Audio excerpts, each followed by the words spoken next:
Hello everyone.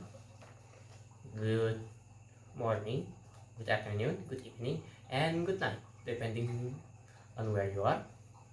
My name is Muhammad Farhan Kamil. You can call me Farhan or Kamil for short. And I am here with a script, but for my English assignment. Our teacher gave us 36 topics that we can choose from, and I picked topic number 10. And the topic's name is what makes a good political leader in today's Indonesia. I'm going to start with the head.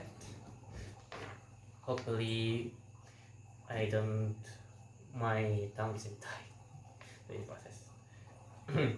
Assalamualaikum warahmatullahi wabarakatuh. May peace and blessings be upon all of us.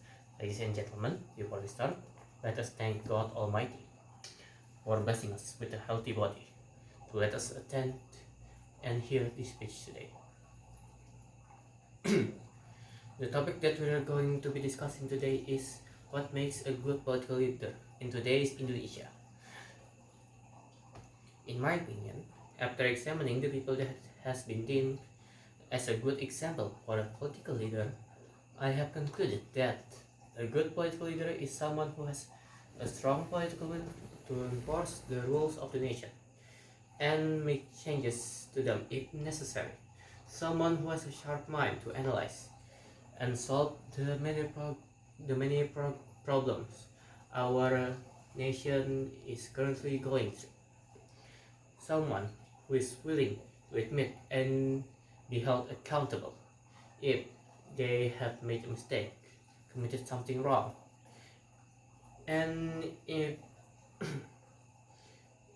the promises that they have offered to us about fixing the economic, educational, and social problems that we are currently going through failed.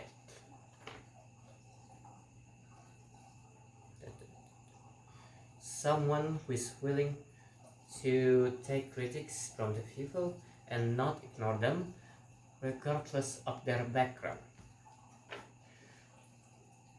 And last but not least, someone who has a kind, sympathetic soul to understand them and feel the amount of suffering our people is currently experiencing right now, while not ignoring the amount of distrust our people have in our government because of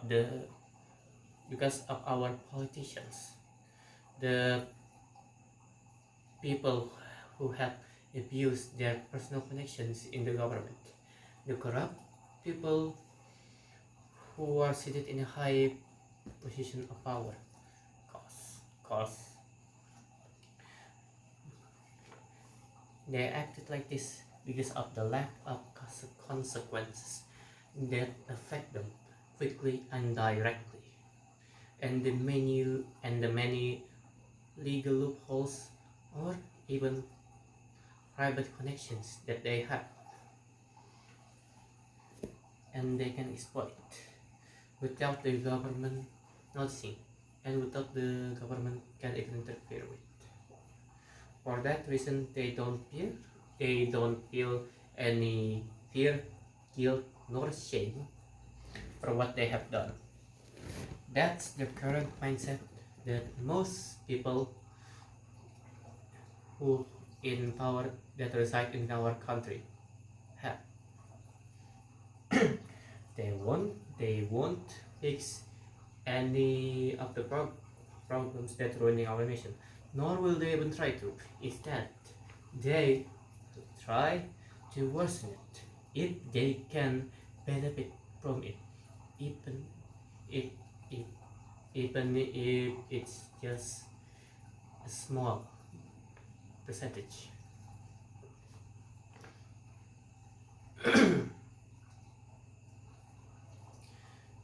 An example of this is if a normal person or a group of normal people try to vent their frustrations, frustration, frustrations to the government, but let's be clear, they don't have any fancy titles or private connections to the government whatsoever. They're just normal people, and they protested in street. Will our politicians, well, ignore them? Yes. Why? Because in their eyes, they are insignificant. They don't have any titles. They aren't rich. They don't have any private relations, so they will not ignore them. If the protest isn't big enough, then it will be swept aside by the media and be forgotten by the people. The long uh, the longest time will probably be a couple of weeks, and it will mostly be forgotten about in the public eyes. If you want to see some signs of what the true condition of our nation is like, just look around at where you live. This is mostly going to be focused on those who live in the cities. How many actual useful infrastructure are being built and maintained properly in your area? How many public transportation are available for you to move more easily to reach the destination that you are going to? How safe is your city to those who doesn't have a private vehicle? Are there any other transit options other than a motor vehicle? Does the locations of the transit stations make sense and are comfortable to hang out or wait at? Are the sidewalks safe and comfortable enough that it has actual pedestrians walking on them and aren't full of people who are forced to walk on them because they don't have any other choice? They don't have any other method of transportation? How many people live in the slums that's overflowing with trash? That's overflowing with trash inside makeshift houses because they have no other choice. Those things are the most common examples that in our daily life that I can think of, and it is the responsibility of our leaders to fix them to the utmost of their capabilities. Before I finish this speech, there's one more thing that I have to mention before ending it. Ladies and gentlemen, there's one more thing that could stunt or destroy our nation's growth or stability, even if we have a good political leader. That is the current state of our nation's population. If the general population refuses to listen to a great leader, then there will be no hope for the future of our nation. Every bit of progress will stagnate. The nation's industrial, economic, educational conditions will not improve even in the slightest.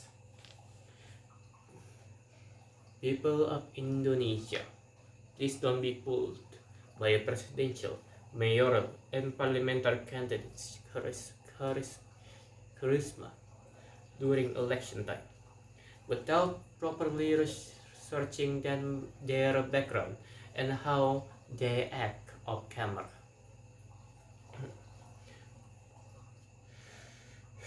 Please stop thinking that someone else will pick up the trash that you thrown away to the street, to the park, and to the sewage system, and many other places that I can't think about right now. That I haven't think about right now. Yeah.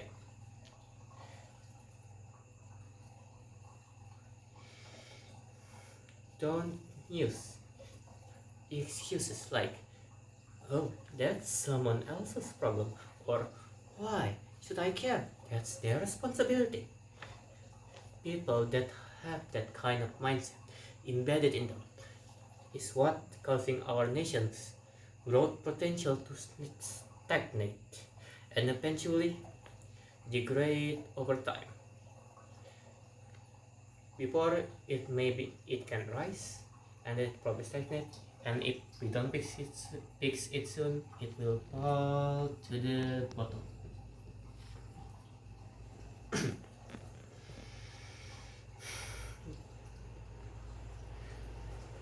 Wait until if it falls to the bottom, if it falls to the bottom, then it could probably destroy the stability and growth of our country.